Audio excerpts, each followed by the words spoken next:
Señor, muchas gracias por David y por su familia, Señor.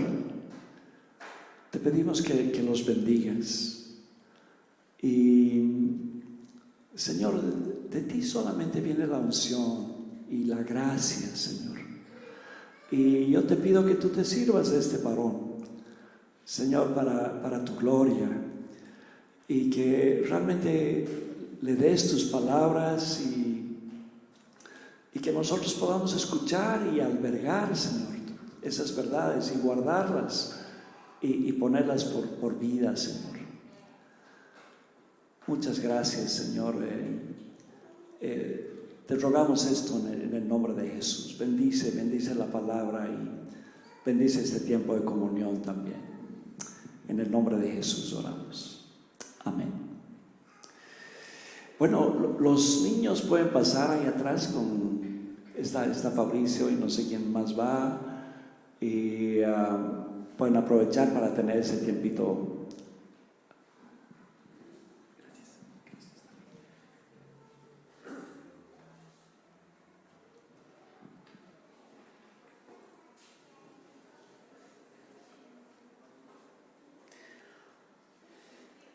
Bueno, es un privilegio poder compartir la palabra del Señor.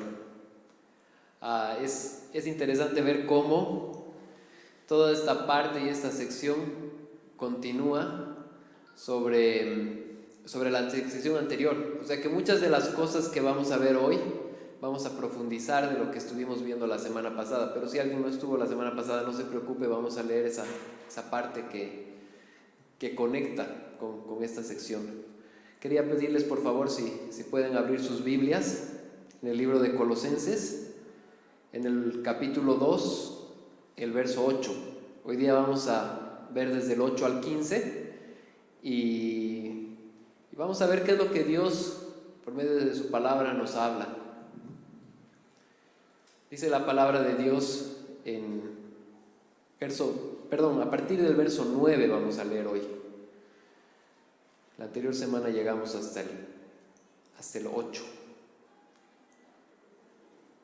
Dice Colosenses 2, verso 9: porque toda la plenitud de la deidad reside corporalmente en Él, y habéis sido hechos completos en Él, que es la cabeza sobre todo poder y autoridad. En Él también fuisteis circuncidados con una circuncisión no hecha por mano, al quitar el cuerpo de la carne mediante la circuncisión de Cristo, habiendo sido sepultados con Él en el bautismo, en el cual también habéis resucitado con Él por la fe en la acción del poder de Dios, de la resurrección de entre los muertos.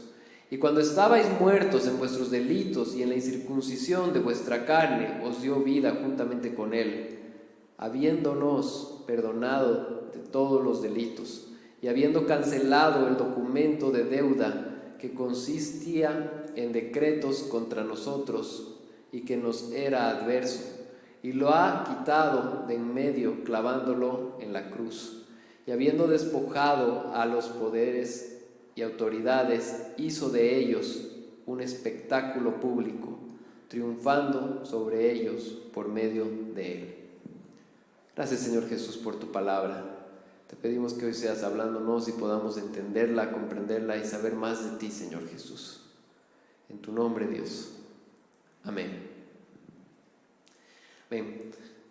Bueno, yo quería comentarles un poco de la experiencia que tuve con lo que es derechos reales. Y yo sé que si alguna vez han tenido que lidiar con derechos reales, saben de lo que les voy a hablar, ¿no? En Bolivia, obviamente, Derechos Reales funciona como la entidad que va a decir a quién le pertenece qué inmueble, ¿no?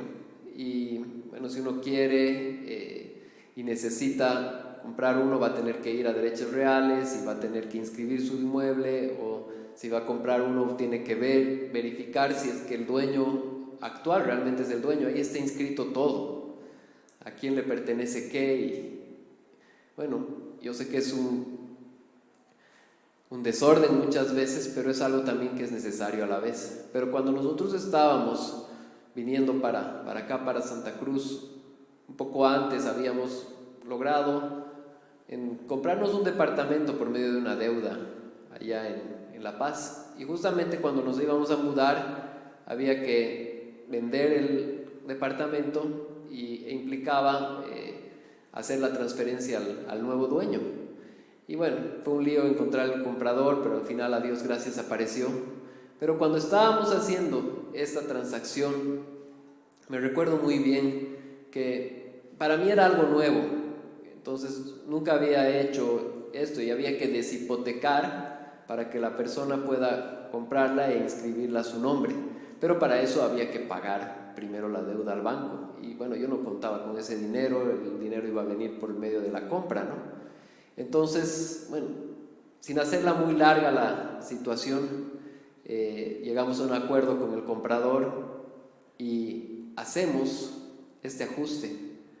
Y vamos al banco, se paga esa deuda y por primera vez veo esa tarjeta y el banco saca una emisión diciendo: no existe deuda, ustedes pueden transferir. Evidentemente, después de transferir ya la otra persona adquirió este requisito, pero lo interesante es que en derechos reales existe esta figura en la que, aún siendo una persona la poseedora de este inmueble, no puede moverla ni puede transferirla. Eso está amarrado por el hecho de que esa deuda no ha sido pagada. Entonces no puede haber transferencias y no puede disponer uno de una forma legal completamente cuando hay una deuda de por medio. Y cuando yo comenzaba a leer este pasaje, me daba cuenta de la relación que existe, porque es justamente Cristo el que ha venido a pagar nuestras deudas. Él ha hecho, nosotros mismos, en todo el sentido de la palabra, no conocíamos nuestra situación completa, en la que éramos esclavos y estábamos muertos por el pecado que habíamos cometido. Pero el Señor, en su misericordia y gracia, envía a su Hijo para que por medio de la redención nosotros podamos ser dueños de lo que este Señor nos ha librado.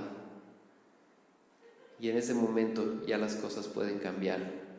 Entonces, si nosotros no nos damos cuenta de nuestra situación previa a Jesús, no vamos a darnos cuenta del tremendo regalo que recibimos por Él mediante la salvación. Es importante darnos cuenta de que aún a nuestros ojos podamos estar en una mejor posición de la que realmente estamos. Pero quiero decirles que esta deuda incalculable, que no podía ser pagada por nosotros, fue total y completamente pagada por Cristo, el único que podía hacerlo.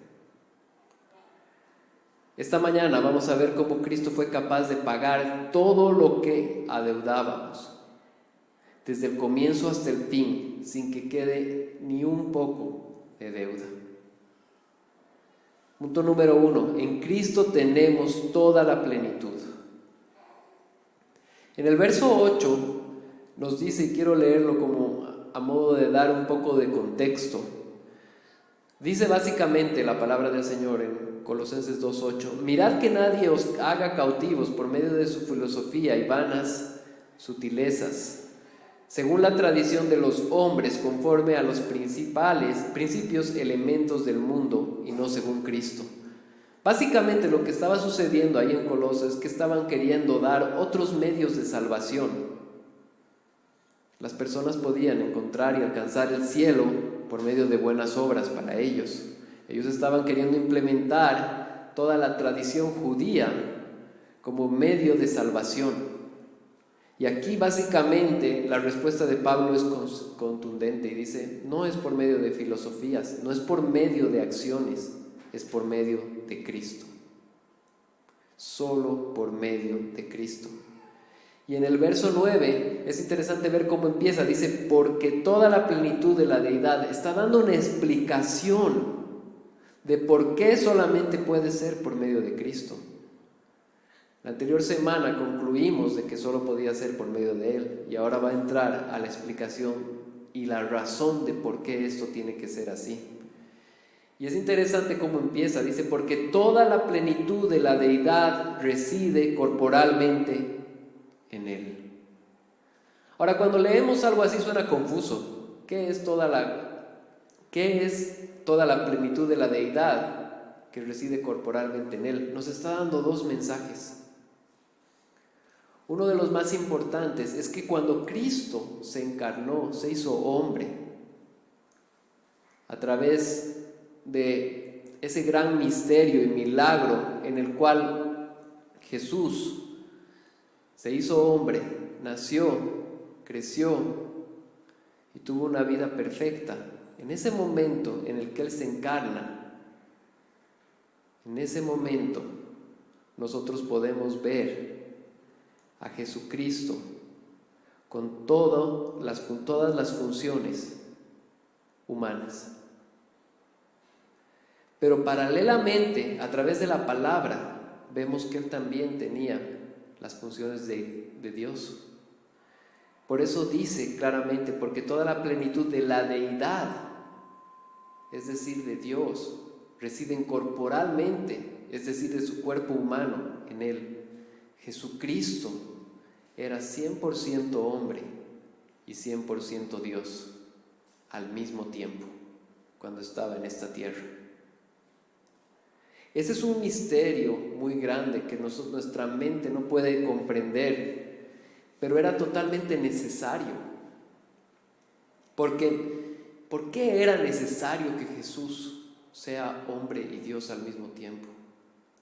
Claramente en Isaías 43:11 dice la palabra de Dios, dice, yo Jehová, y fuera de mí no hay quien salve. Isaías 43:11 nos está revelando de que solo Dios puede salvar. Y no solamente se ve en Isaías 43:11, sino a lo largo de la Escritura sabemos que solamente Dios puede salvar al pecador. Pero al mismo tiempo leemos en Romanos 8, versos 15 y 17, dice, pero el don no fue como la transgresión, porque si por la transgresión de aquel uno murieron los muchos, y abundaron mucho para que la mucha gracia y el don de Dios por la gracia de un hombre Jesucristo, pues si por la transgresión de uno solo reinó la muerte, refiriéndose a Adán, mucho más reinará la vida por uno solo, Jesucristo, los que reciben la abundancia de la gracia y del don de la justicia. Entonces, tenía que ser hombre para poder representarnos. El Señor Jesucristo tenía que ser Dios para poder salvarnos y tenía que ser hombre para poder representarnos. Los teólogos le llaman a esto la unión hipostática. Y bueno, no vamos a entrar en eso, pero es un milagro en el cual Dios, por medio de Jesús, fue capaz de salvarnos y representarnos al mismo tiempo. Es por eso que Jesús tuvo que venir a la tierra para morir por nosotros. No existía un solo hombre, primero, un solo hombre que haya vivido sin pecado como Jesús. Todos sabemos que en algún momento pecamos, ya sea a ojos humanos en gran manera o a ojos humanos en una manera pequeña, pero pecamos. Jesús fue perfecto. Pero a la vez, ni uno de nosotros es Dios para poder salvar. Entonces era necesario que Jesús venga. Era importante, era imprescindible, porque solo por medio de Él podíamos encontrar y alcanzar salvación y podía representarnos. Dice la palabra de Dios en 2 Corintios 5:21, al que no conoció pecado, por nosotros se hizo pecado. ¿Para qué? Para que esa justicia sea pagada. Y cuando vemos y analizamos ese hecho, entonces ese santo Dios encarnado en un hombre, siendo hombre y Dios, pagó esa justicia por mis pecados y nos dio posibilidad de ser hijos de Dios. Es importante que podamos entender y ver cómo en 2 líneas de este capítulo nos lanza unas palabras muy fuertes, pero esa es la interpretación. Y en el verso 10 va a comenzar a profundizar al respecto, diciendo: y habéis sido hechos completos en Él, que es la cabeza sobre todo, y todo poder y autoridad. No solamente Él se hizo hombre para representarnos, sino para dar un patrón en el cual podemos vivir nosotros. Él es la cabeza. Él nos muestra cómo podemos vivir, Él nos guía, Él nos ayuda. Dice la palabra de Dios, si ustedes tienen la Reina Valera, dice: sobre toda potestad, es decir, es la autoridad sobre todo. No existe una autoridad mayor en esta tierra, ni en los cielos, ni en ningún otro lugar que la de Cristo. La Trinidad gobierna sobre todo y Jesucristo es Dios.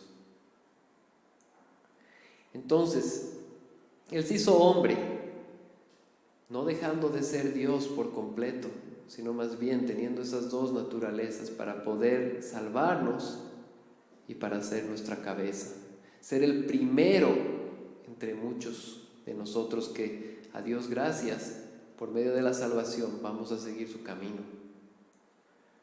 Un poco más adelante vamos a ver a qué se refiere todo eso. Pero Él es la cabeza, la autoridad y el poder nuestro. Y en el verso 11 dice: en Él también fuisteis circuncidados con una circuncisión no hecha por manos, al quitar el cuerpo de la carne mediante la circuncisión de Cristo. Básicamente lo que nos está diciendo la palabra en ese verso es: sí, está bien, hay muchos ahorita que están queriendo poner leyes judías, porque eso es lo que estaba pasando ahí en Coloso. La circuncisión era una práctica judía y estaba ligada a muchas otras, de la cual no se podía comer muchos alimentos, o varias leyes que en su momento fueron importantes, pero a través de Cristo dejaron de serlo. Entonces, básicamente lo que la palabra nos está diciendo es: por medio de Cristo, no es que sale y les quitan una parte del cuerpo, o quitan prácticas, o quitan alimentos, no, sino por medio de Cristo nos quita el pecado y nos hace ser uno con Cristo. Por medio de Jesucristo tenemos salvación.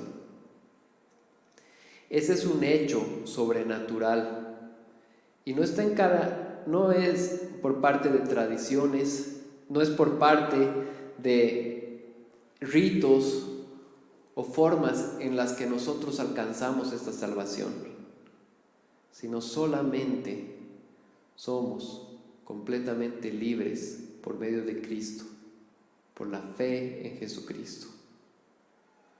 Hasta este punto hemos visto cómo Jesús es el único capaz de salvarnos por la naturaleza que solamente Él tiene.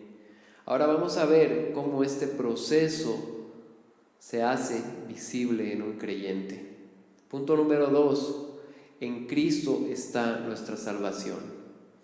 Verso 12 dice: habiendo sido sepultados con Él en el bautismo, en el cual también habéis resucitado con Él por la fe en la acción del poder de Dios, que le resucitó de entre los muertos.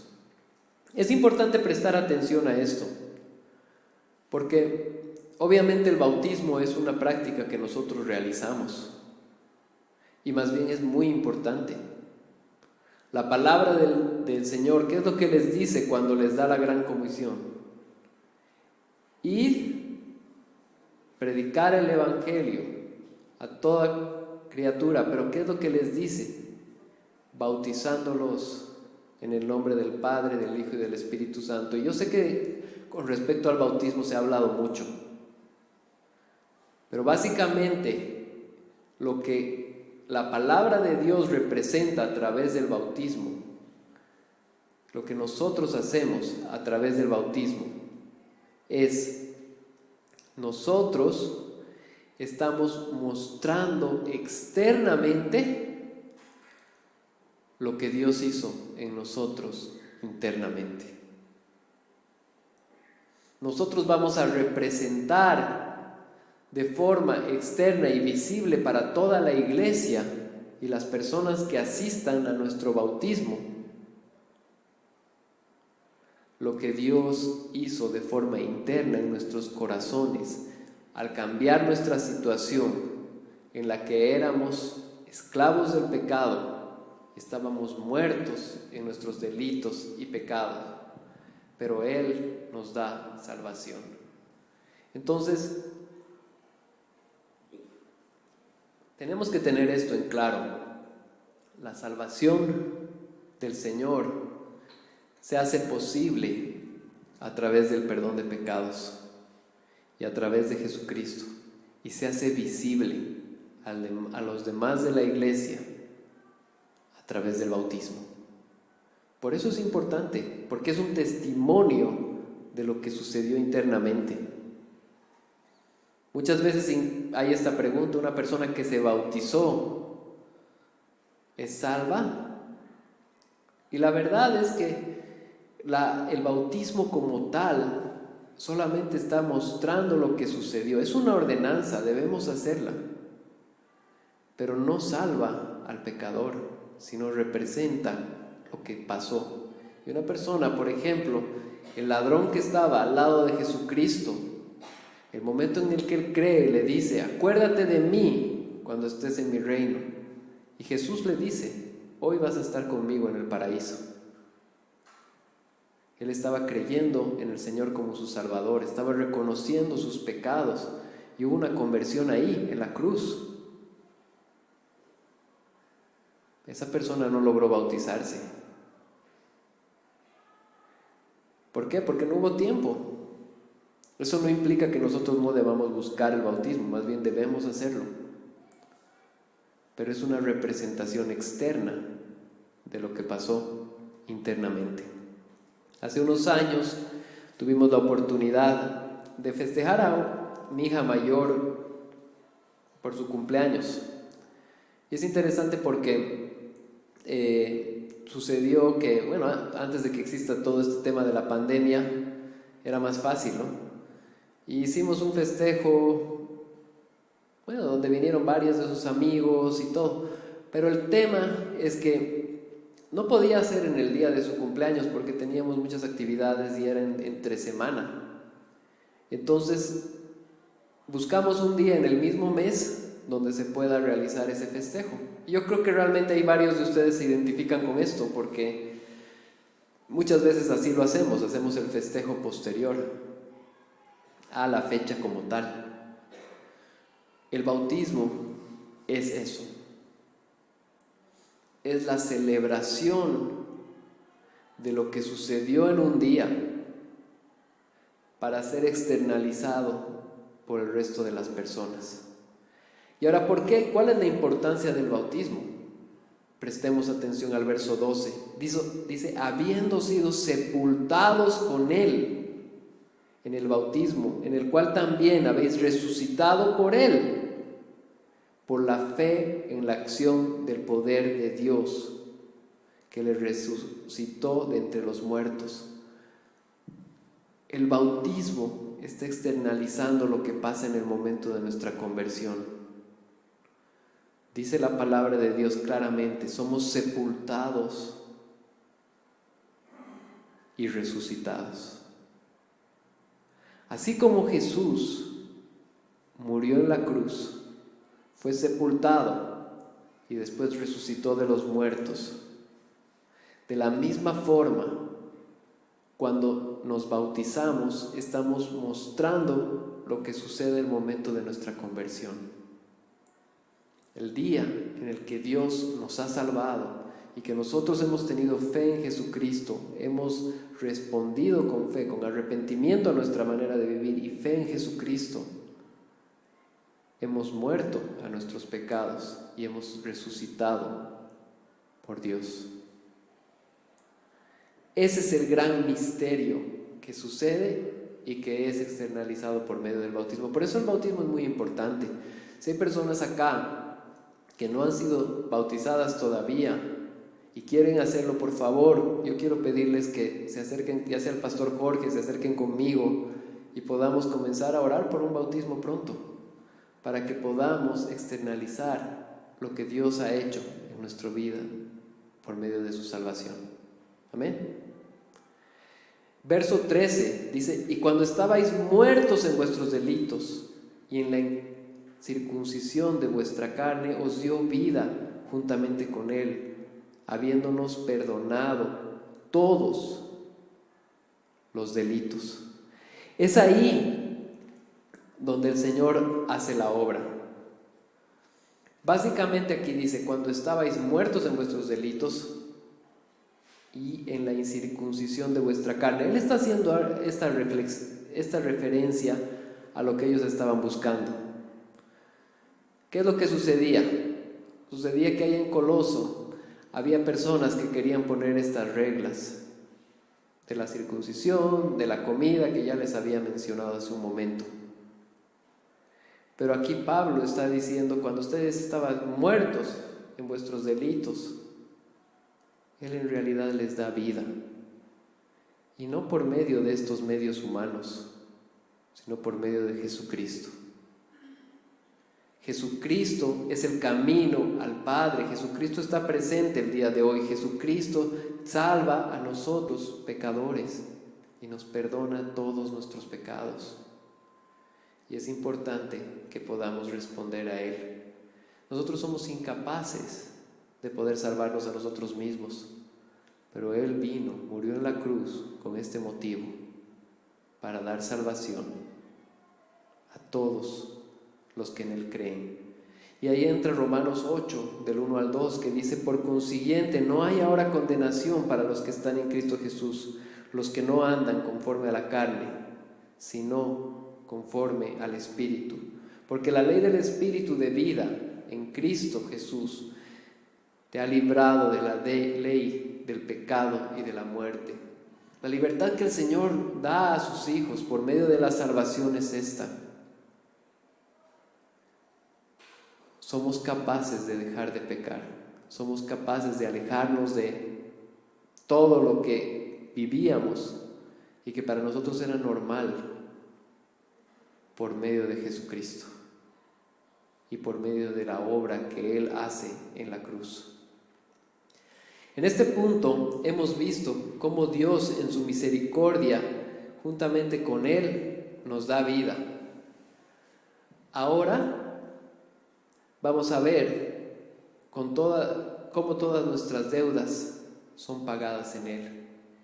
Y este punto es de suma importancia, porque no solamente Él se hizo hombre para ser el único capaz de perdonarnos.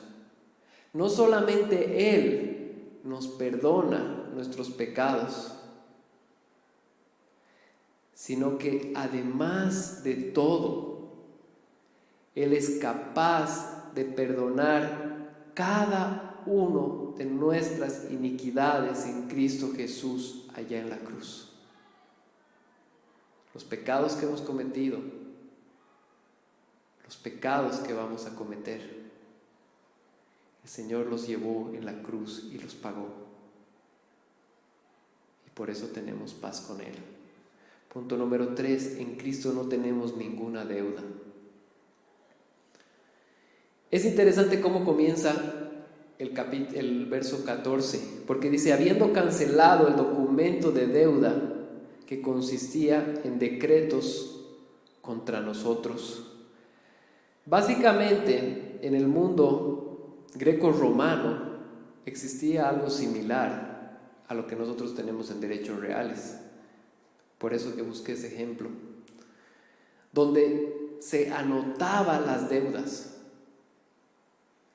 Entonces, cuando alguien tenía una deuda, esta deuda no solamente era algo verbal, sino que existía este lugar donde uno podía anotar esas deudas, y eso quedaba dicho, quedaba anotado, quedaba en papeles, como se podría decir.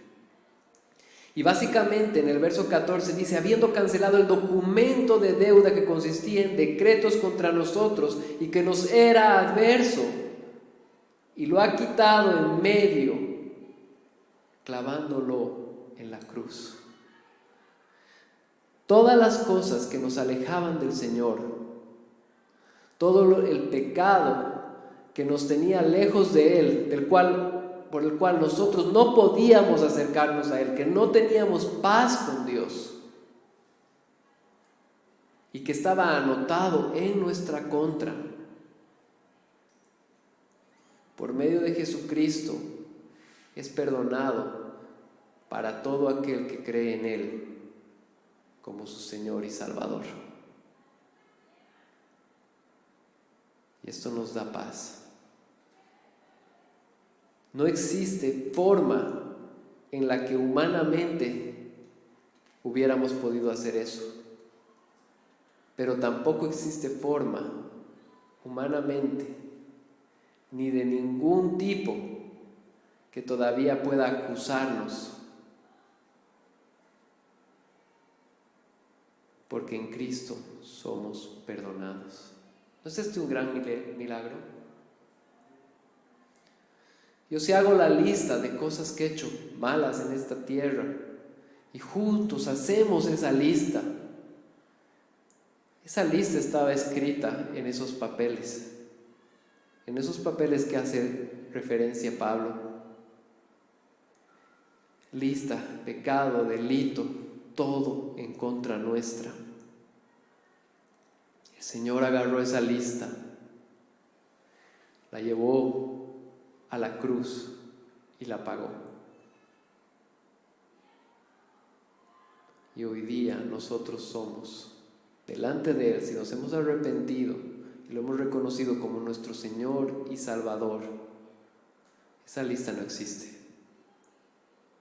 Tenemos paz para con Dios.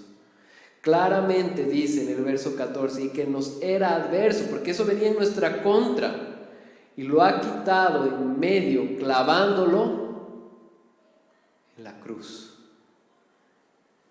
Verso 15, y habiendo despojado a los poderes y autoridades, hizo de ellos un espectáculo público, triunfando sobre ellos por medio de Él. Nos acordamos cuando Jesús fue tentado. ¿Qué es lo que sucedió? Vino el diablo y le dijo: si tú me adoras, yo te voy a dar todos estos reinos. De alguna forma u otra, por medio del pecado, el enemigo tenía dominio de ciertas cosas acá en la tierra. Es más, la palabra de Dios dice que era el príncipe de este mundo. Por medio de la muerte de Jesús en la cruz, todo eso es arrebatado y el Señor tiene poder y control de todo. Y es ahí donde podemos entender lo que dice: y habiendo despojado a los poderes y autoridades, hizo de ellos un espectáculo público. La cruz de Jesús fue totalmente público, todos pudimos saber acerca de ella, triunfando sobre ellos por medio de Él. El Señor ha vencido. El Señor ha vencido a la muerte y ha vencido a la muerte para darnos vida y vida eterna. Esa vida la ganó con su sangre, y esa vida es la forma en la que se borraron todos tus delitos y reconociste a Él como tu Señor y Salvador. Y si tal vez estás escuchando este mensaje por primera vez, o tal vez no lo habías comprendido de esta forma, yo quiero mandar una invitación a que podamos responder acorde a este mensaje. Dice la palabra del Señor que si reconocemos nuestros pecados y declaramos a Él como nuestro Señor y Salvador, creyendo en Él, Él es fiel y justo para perdonar todos los pecados que tenemos.